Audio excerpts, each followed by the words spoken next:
Hoje em dia muito se fala sobre globalismo, nova ordem mundial e como isso é um perigo para a sociedade, mas você já parou para pensar como Deus já se manifestou expressamente contra um governo único mundial? O que é que seria a nova ordem mundial e o globalismo? A constituição de uma única sociedade, a constituição do que eles chamam de cidadão internacional.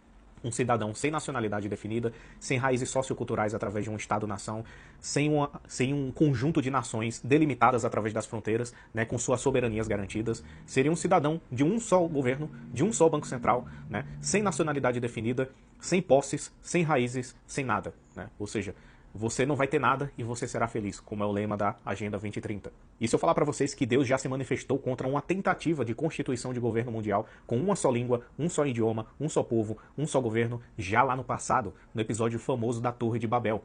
Capítulo 11, aqui no versículo 5. Ora, Yahvé desceu para ver a cidade, tá, do povo lá, e a torre que os homens tinham construído. E Yahvé disse, eis que todos constituem um só povo e falam uma só língua, tá?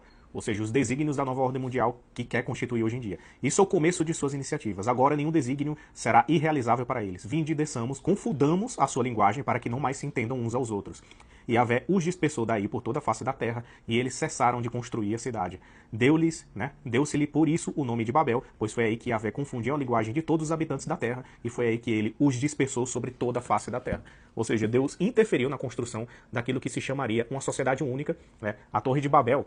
O pecado do povo ali que estava construindo aquela torre é a soberba humana de querer alcançar Deus através da sua própria ação. Ou seja, vem de uma soberba do ser humano, basicamente que motivou o pecado original, de querer ser como deuses.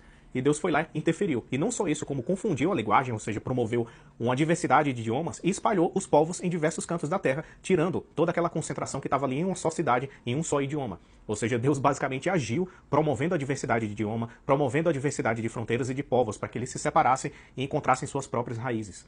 Ou seja, se isso daqui não é uma manifestação explícita também, além contra a soberba humana, mas também contra o pecado da centralização de poder, eu não sei mais o que é.